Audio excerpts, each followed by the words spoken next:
Greetings and welcome to another segment of the University of Findlay's Arts and Culture television show.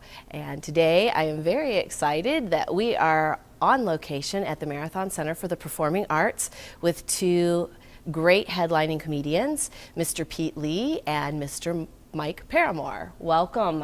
Hi. Hi there. Thank you for having us. You are so welcome. I'm so glad that it's working out. I know that comedians get to go up and down 75 all the time, and it's so awesome that you guys decided to give me a jingle and say, we can take a break and talk with you. So thanks for doing that. Absolutely. Yeah, this is amazing. It's also weird. I don't know if you're feeling the same way. As a comedian, a lot of times you spend so much time in the car, and then you walk out of your car after a 6-hour drive, and then you go right on stage and talk to 600 people or whatever it is. So this is kind of like an icebreaker before that. Yeah. I'm not one of those roll out of the bed and walk on stage people. Like, I have to watch people walk in, judge them pre-show, and make sure they're, humans, and then I'll do it. I'll go on stage. You'll go on stage. So it's cool that every comedian has their little thing that they do to prep for the show.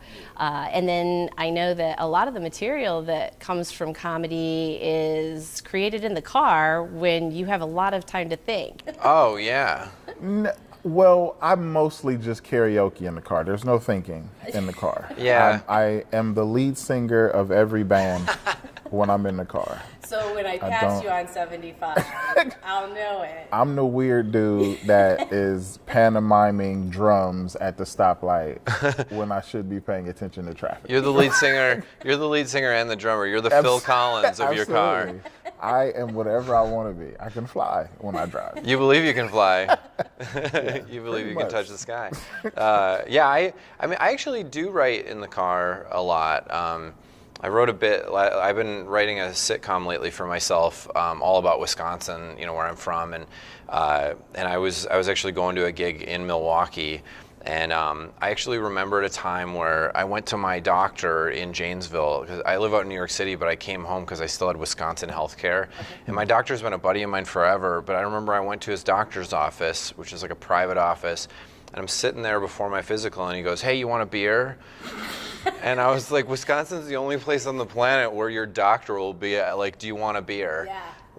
Where is he going to get the beer from? He just had it in his fridge in his office. He has was a like, fridge in Yeah, his he was like, "Do you want a beer?" And I go, "Don't you think that you should give me the beer after the blood pressure cuff, or like after, like, because I was actually fasting, because it was a physical, and I was fasting, so I like For the blood work. Yeah, for the blood work, and I was like, shouldn't we do the blood work and then I can have a beer? And Like, maybe a banana with the beer if I've been fasting might be a good idea. yeah, something. But but instead he just wanted me to drink a spotted cow, and yeah.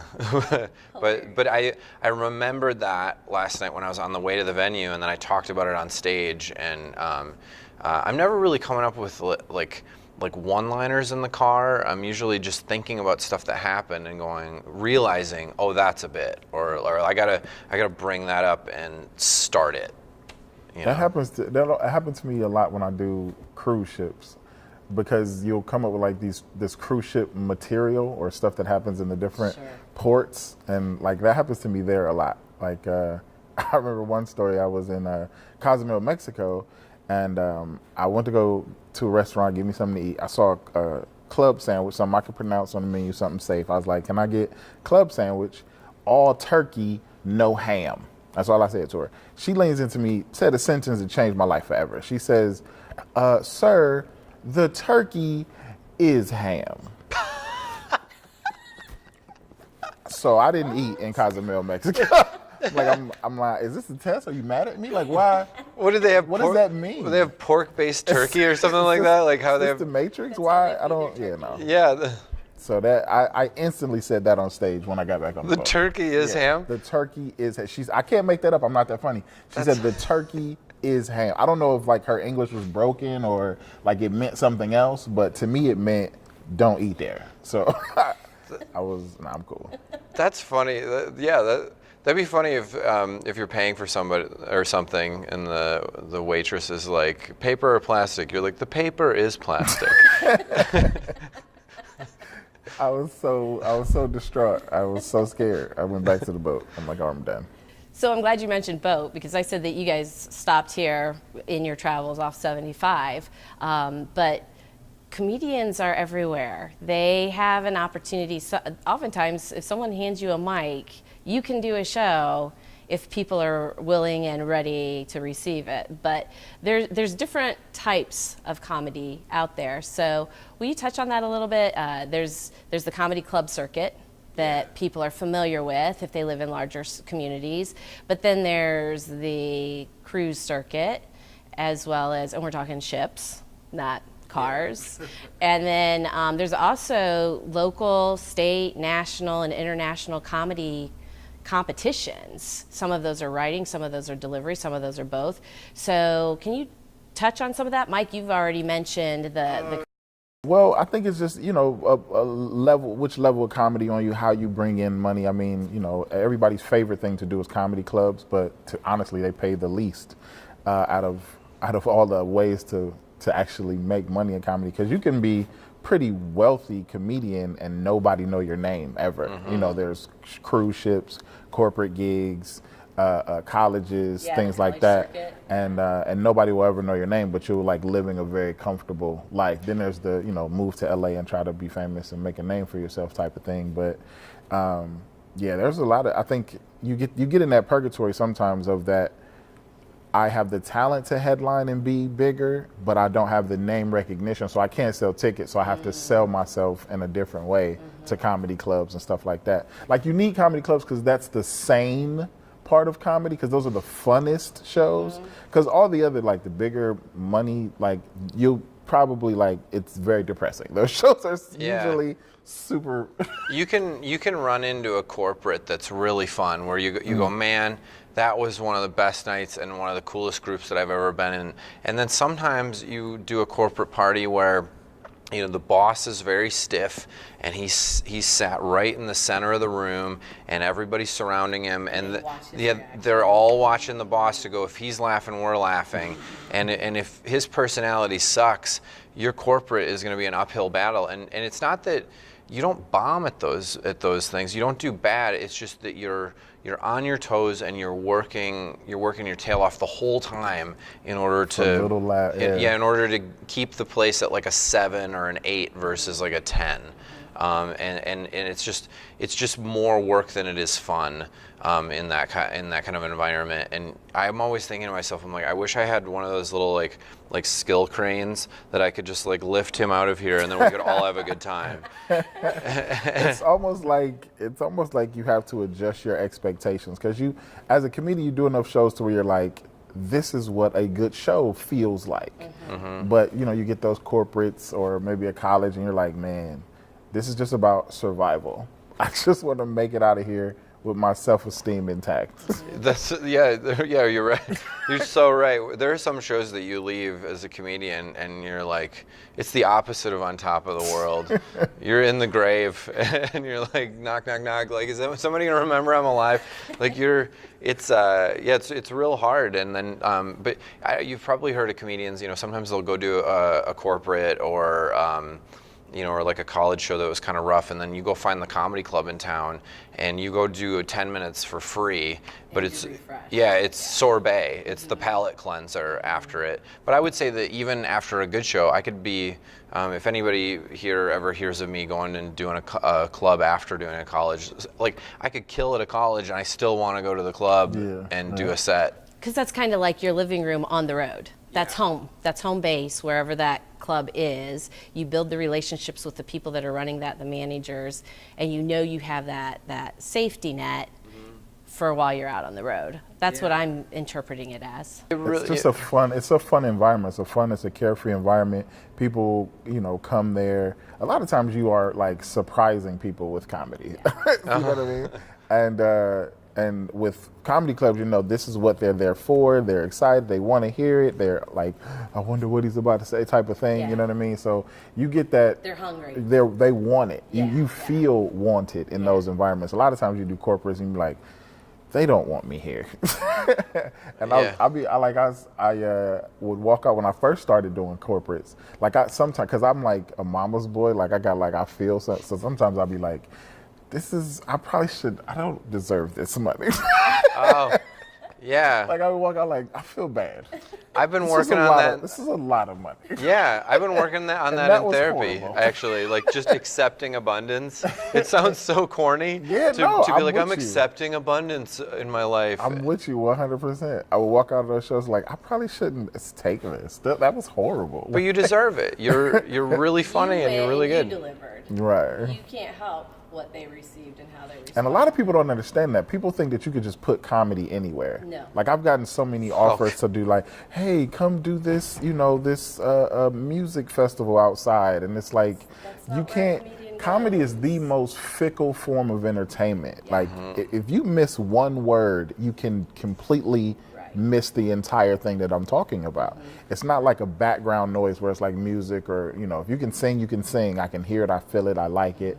But comedy is so It's focused. intricate in that and subjective. You need to hear everything I'm saying and you need to be paying attention to even give me a shot. I don't have a shot unless I get all this perfect. Yeah, you can't get the punchline if you don't hear the setup. Right. It's very simple. I had the weirdest corporate in Spokane, Washington recently, where it was actually just a dinner party of 12 people, and they offered me a lot of money, and I turned it down like several times, and then they kept upping the money. And then finally I was like, so you want me to come to your dinner party and you want me to do my hour of stand-up for 12 people and you want, okay, I'll do it. So I went there and I said, well, this is a dinner party, so I'm going to do it like I'm telling stories at a dinner party. So my stipulation was that I had to sit at the table and they had to feed me. So like I will interact with you, and I did mostly what they say is crowd work. I mostly did that, and then I would share a story off of something like that. But it was an hour, and I finished my dinner, and they gave me the check, and I couldn't even. It felt like I was performing for like it almost felt like the equivalent of if a couple was like, we want you to come do your stand-up for us in our bedroom, and and that's what we're doing. It was 10 less people, and that would have been the situation. That's how weird it was. You're a better person than I am. I couldn't have done that. There's no way I could have done that. I would have felt so awkward. Yeah. So let's talk about promo for gigs. So we've mentioned college, corporate, and then we also have the theater, the more concert type style. Do you find that if you're seeing that the group that's hiring you in is working at promoting you and they're tagging you in social media and they're including you in that ahead of time, do you find that gets you in a better place and you feel more welcomed and ready to work, or does it really matter? For me, I found it only really two things get people to come out. I could be wrong. I'm newer than Pete is, but it's either your name or the reputation of the people that's bringing you. So if I'm not able to sell tickets with my name, then it's usually up to the reputation of whoever's the group or whoever's promoting the show to say, hey, we are always awesome. Trust us and come see this guy. You know what I'm saying? Or they'll put up put up my clips and they'll say, oh, I watched your clip, I wanted to come out. Or, but other than that, I think it's better to have a reputation of being funny. I always love comedy clubs that don't care about names, they just care about funny, and they'll bring you out and you just have this fantastic time. The crowd loves it because they love the place. It's always packed because they know that the place brings out great comedy. Cheers. Yeah, it's just an awesome way to do a show, but those are the only two things that I've ever noticed. Yeah, I mean, trust is very important, trusting the comedian or the venue, you're right. And but I like it. I like it when I check my Twitter and a college that I'm going to is blasting out something every day. That usually gives me hope that there's going to be a big crowd there. More than 12. Yeah, more than 12 at a dinner party. God. I think their promo for that was just a group text that I was on. They were like, you're coming, right? You will be at this. Yeah, you will. You will be here. But the thing that I actually really like in terms of promo with colleges and clubs is when they send you a graphic. Like when their graphics person made a graphic for you to put on your Instagram and like on your Facebook and whatever. So it just makes it as easy as possible for you to promote the shows. Because sometimes I'll take the time and I'll make graphics myself. I have a few apps on my phone, and but sometimes I just don't have a half an hour to do that. And so I like it when somebody goes, here, I'm making this so simple, promote the show, get people from the community out as well. You know, and it just has all the information on it, the time, the venue, the ticket price if you're not a student. I love all of that. So have you ever been in a situation that's like you're going to a place that you've never been and they ask you to promote the show? Oh. Like I hate that so much. Like they'll like they'll contact me and say, hey, we want you to make some posts about the show. With, you know, I'm doing like a club in like Fort Wayne, Indiana or something like that. And it's like, I've never been to Fort Wayne, Indiana. I can flush my complete social media and it would never reach anybody in Fort Wayne, Indiana. So why are you pressuring me? Like like, we haven't seen any posts today. I'm like, it's because I didn't post anything today. Yeah. But normally I love to post. I love to promote my shows just to let people know where I'm going to be. But it's always weird when they pressure you to promote a show. It's like, I don't know anybody there. Like, that's not going to help you. And like if I know that I have people, like last weekend I was in Omaha, and I know that I have a big following in Omaha, and I know that a lot of people on social media, if I don't post about it, they'll be like, why didn't you post it? Why didn't you say that you were coming? So I'll make a post every day, and it'll usually be something silly, or once I land in the town, I'll start making Instagram stories and kind of making fun of Omaha or whatever it is. And I like doing that when I know that there's an audience. But you're right, like I've been to so many places. I think I was in Albuquerque, New Mexico. I know no one there. Like I actually checked my Facebook. It's a beautiful town. It's so beautiful if you like dust. It's either lucrative living. Definitely. Yeah, it's if you like dust and turquoise, Albuquerque's amazing. I love it. Yeah, but I'm growing a palm tree right now. I'm going to take out there one day and plant in my front yard. just let it be free. Let it be free. Let it be amongst its trees. Cousins. Yeah. But Cacti. but yeah, I love promoting if it makes sense and if it's easy. But and you always like, you might get this, but sometimes you'll throw something up on Facebook, and all you get in response, like say you're going to Orlando, the only responses are your friends going like, yeah, maybe if this was Wichita where I live. Yeah, I do that. Or just a bunch of when are you coming here? When are you coming here? It's not about that right now. And then you gotta start typing all these messages of like, yeah, here's my calendar and this is Right. this, and it ends up being more work than fun again. But whatever. But you end up, when you're a comedian, you do more of that than anything else. Driving, flying, networking, and social media is the majority of your life. Yeah. And you spend very little time actually telling jokes. That's why you have to love it, or you're just gonna it's not gonna last. Yeah. You just have to love being on stage. So, Pete, you have had an opportunity in the last week to hang out with The Tonight Show and Jimmy Fallon, and it was awesome. And then it doesn't happen very often, but at the end of last year's season, they had you on one of their live shows right before it went into reruns for summer. Yeah. And then they brought you back so soon afterwards. What a huge compliment to you. It was so cool. Yeah, And you did different material both times, because I was watching both times. Yeah. Awesome. Yeah, I did a different set. I actually this sounds odd. I'm so grateful to Jimmy Fallon he came to one of my live shows. So it'd be like the show tonight that it was near his apartment in New York. It'd be like if his apartment was across the street here, and then he just showed up to this gig because he wanted to hang out. And then That's awesome. it was one of the greatest nights of my life when he showed up, and I actually interacted with him during my set, and it was really fun for the crowd. Did he heckle you? He didn't heckle me, but He was on. I have a joke where I say, I never want to offend anyone. Like the other day, this guy sneezed, and I wanted to say bless you, but instead I said happy holidays. And Jimmy stood up and he clapped. He goes, yes. He's like, yes, that is a great joke. And I was like, thank you, sir, Jay, Jimmy. I don't know what to call you. And then I wanted to say I love your show, but instead I go, I love your impulse control. And the whole crowd laughed, and he was like, oh, I love that. And he's the best human being on the planet. He's a Labrador Retriever of a human, and he's so kind and fun, and then he invited me on the show. But I want to thank him for being there, but also the booker of the Colbert Show. She was there, and she was fighting for me to get on. She wanted me to do that set on Colbert like a week later. She was like, I have an opportunity for you. But it's always been my dream to do The Tonight Show, and I love the Colbert Show. I watch it all the time. I also watched The Tonight Show. I've been a fan of The Tonight Show forever.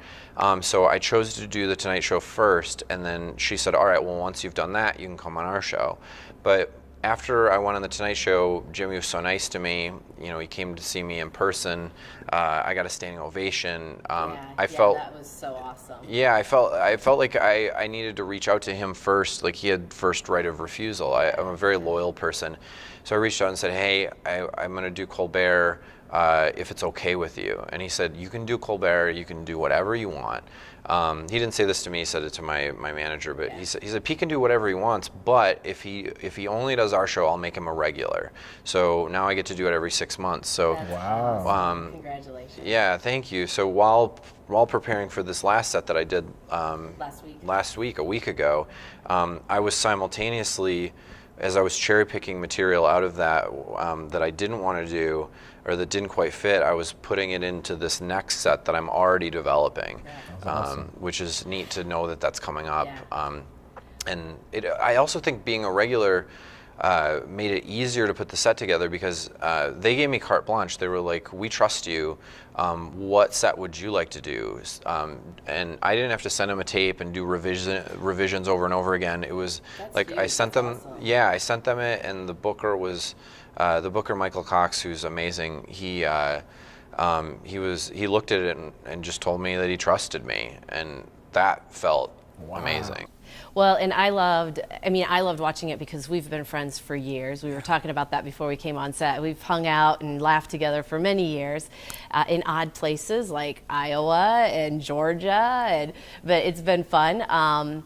So it was great to watch you and celebrate with you, but it was also so awesome to watch him sitting at his location on the set, laughing so hard and just so focused on you. Because a lot of times when stand-up comedians are doing their bits, you don't see the host because they're not really impressed and they're just tolerating whoever is on, you know, and he has very much been visible and focused, and I know that that's a huge compliment to you. So I'm sitting in my living room going, yes! It was crazy. After I did my first joke, I heard him laughing, and the Roots were laughing, and yeah, it was awesome. It was so fun. And the other difference between, you know, doing Fallon and I did Letterman back in the day. Yep, like you don't even see David Letterman until you walk out on stage, and it's kind of intimidating. You know, because normally as a comedian, you're on stage alone. Like no matter how. Have an eagle eye hawking it. Yeah, you own the stage. You own the space. It's your space. The microphone is amplifying you. When I walked on the set of Letterman, I was like, oh, I'm a guest on his stage that he's currently on, and the band, everything was very small. I mean, he was only like 10 feet away from me, and Paul Schaefer was, you know, breathing over my shoulder, and luckily I made Letterman laugh right away. And then a lot of times comedians, he'll shake your hand and he'll walk away, but I got to have a conversation with him afterwards, and that felt good. But with Jimmy, you know, like Jimmy was in my dressing room for like 15 to 20 minutes before the show, just hanging out, just riffing with my friends. And one of my friends had done the show twice. You know, she was there with me, and you know, so they have a chemistry and stuff. So that was really fun. But you know, by the time I got out there on stage, you know, I've hung out with the Roots before, so I'm friendly with them. I felt comfortable, and then with Jimmy, I feel so comfortable with him. So I felt like sharing the stage with them felt like almost like you're in an improv troupe and you love everyone, and this is my time to be funny, and I'm sharing that with you. You know. Well, and don't you think that he adds that's a gift he brings to The Tonight Show after so many years with Saturday Night Live, and he probably misses that camaraderie. So when he gets it, he's